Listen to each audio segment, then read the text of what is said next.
اس پانی کو نکالتے ہیں اور اس پانی سے فائدہ اٹھاتے ہیں، اپنے خود پیتے ہیں اور اپنے مویشیوں کو پلاتے ہیں، اور اسی طرح سے اپنے پودوں کو اور اپنے غلوں کو اور اپنی کھیتیوں کو اور اپنے باغات کو سیراب کرتے ہیں اسی پانی کے ذریعے۔ یہ اللہ تبارک و تعالیٰ کی کتنی بڑی قدرت ہے۔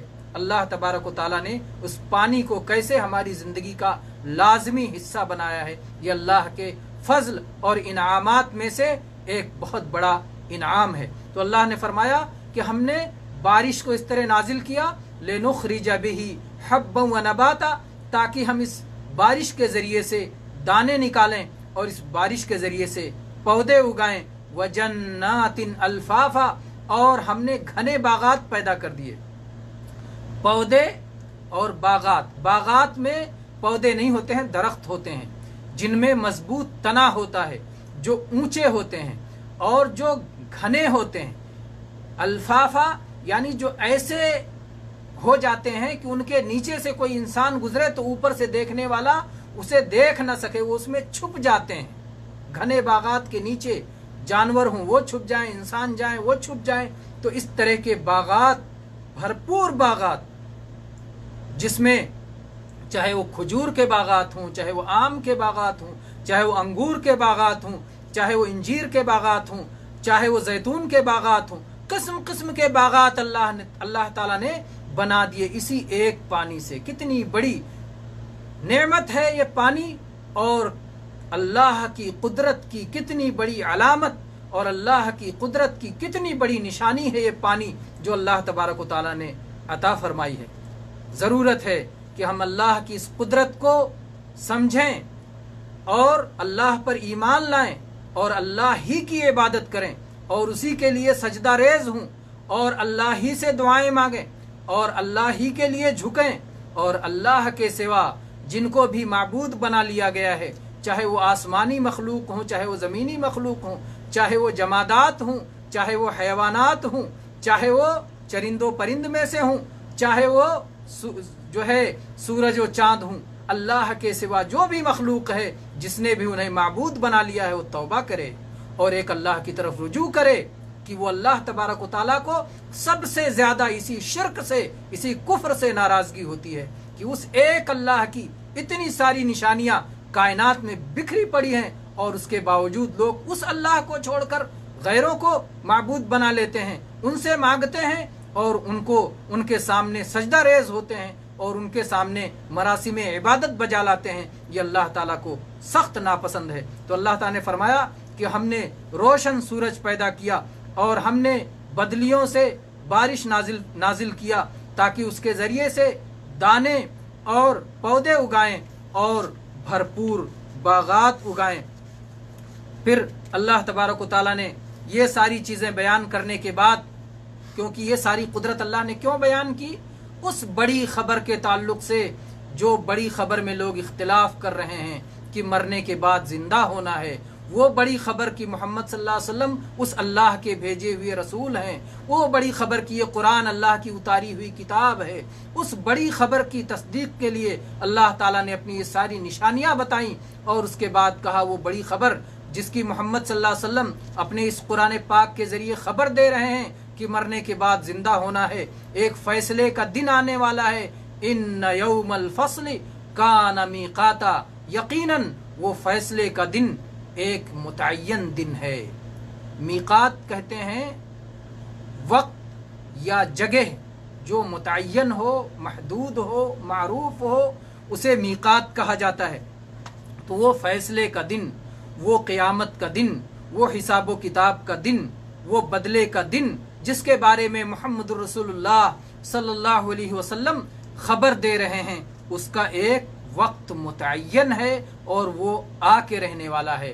پھر اللہ تعالیٰ نے اس کی اور نشانیوں کی تفصیل فرمائی کہ وہ آئے گا تو کیا کیا ہوگا اور کیسے کیسے ہوگا۔ انشاءاللہ یہ درس ہم اگلے دن کل انشاءاللہ پھر 9 اور 9:30 بجے کے درمیان انشاءاللہ درس کا سلسلہ جاری رکھیں گے۔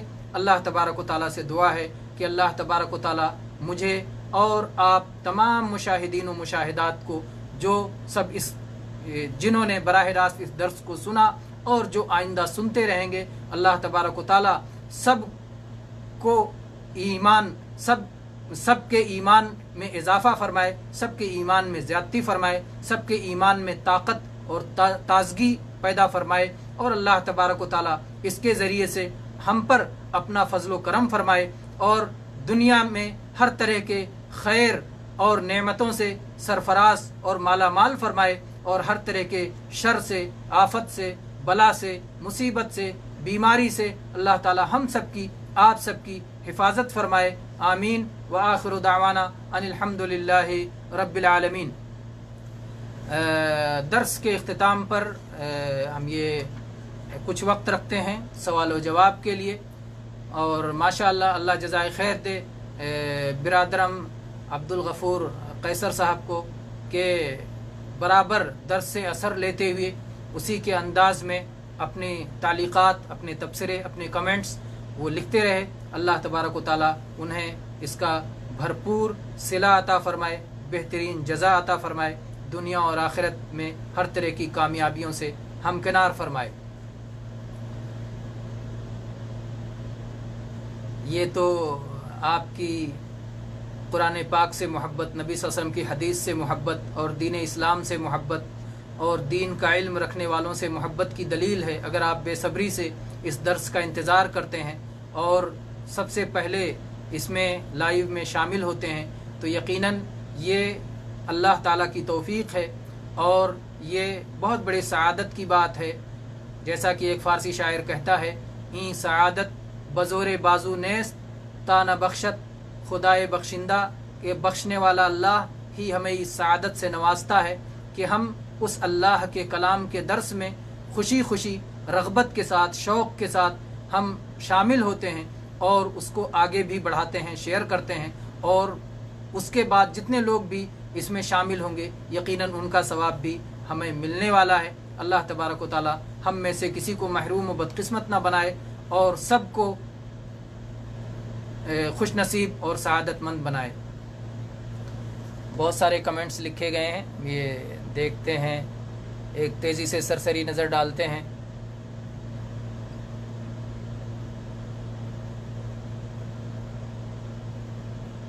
بہت سارے بھائیوں نے دعائیں لکھی ہیں، اللہ تبارک و تعالی ان کی دعاؤں کو قبول فرمائے۔ بہت سارے بھائیوں نے سلام لکھا ہے، ان سب کا اکٹھا جواب وعلیکم السلام ورحمۃ اللہ وبرکاتہ۔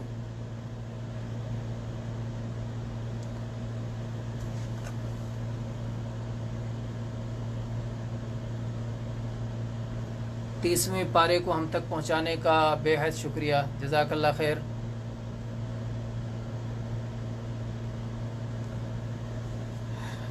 تو یہ کچھ تعلیقات رہے، میرے خیال سے اس میں کوئی سوال نہیں ہے، اور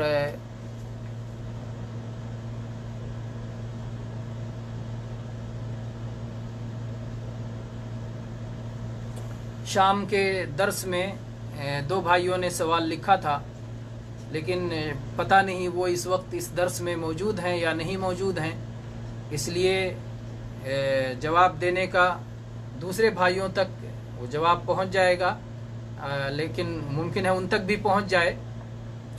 ایک بھائی نے سوال لکھا تھا، کیا یاجوج اور ماجوج کے خروج کا وقت آ چکا ہے؟ بہت سارے لوگ جب بھی کوئی وبا پھیلتی ہے، جب بھی کوئی بیماری پھیلتی ہے، جب بھی کوئی فتنہ آتا ہے، تو بہت سارے لوگ دین کے فتنے بھی پھیلانا شروع کر دیتے ہیں۔ انہی فتنوں میں سے ایک فتنہ یہ بھی ہے کہ قیامت کی بہت ساری نشانیوں کو فٹ کرنا شروع کر دیتے ہیں، اور بہت ساری چیزوں کو اپنی تحریف اور تعویل کے ذریعے سے دین میں بگاڑ پیدا کرنا شروع کر دیتے ہیں۔ تو اسی کی ایک صورت یہ ہے، جو لوگ کہہ رہے ہیں کہ یہ بیماری یاجوج اور ماجوج کی ایک صورت ہے، وہ بالکل غلط کہہ رہے ہیں۔ یاجوج و ماجوج ایک مستقل مخلوق ہیں، اور ان کا وجود نظر میں آنے والا وجود ہے۔ یہ تو جرثومہ جو ہے یہ نظر نہیں آ رہا ہے، یہ وائرس نظر نہیں آ رہا ہے، غیر منظور ہے۔ کافی طاقتور خوردبین کے ذریعے سے اسے دیکھا جاتا ہے، اس کو کیسے یاجوج ماجوج بنا دیں گے؟ احادیث کی روشنی میں یہ کبھی بھی اسے یاجوج ماجوج نہیں کہا جا سکتا ہے۔ اسی طرح سے ایک بھائی نے سوال لکھا تھا وسیلہ کے تعلق سے کہ وسیلہ کے بارے میں آپ کا کیا کہنا ہے۔ وسیلہ دراصل ایک پورا درس چاہتا ہے، لیکن مختصر طور پر یہ اتنی بات سمجھ لیں کہ وسیلہ ذریعے کو کہتے ہیں۔ جیسے آپ تک میں اپنا یہ درس پہنچا رہا ہوں انٹرنیٹ کے وسیلے سے، یہ ایک جائز اور شرعی ذریعہ ہے۔ اگر میں کوئی ناجائز طریقہ استعمال کروں تو وہ ناجائز ہوگا۔ تو کوئی بھی وسیلہ، چاہے وہ شرعی وسیلہ ہو، چاہے وہ دینی وسیلہ ہو، چاہے وہ دنیاوی وسیلہ ہو، چاہے وہ قدری اور کونی وسیلہ ہو، کسی قسم کا وسیلہ ہو، وسیلے دو طرح کے ہوتے ہیں، ایک جائز اور دوسرے ناجائز۔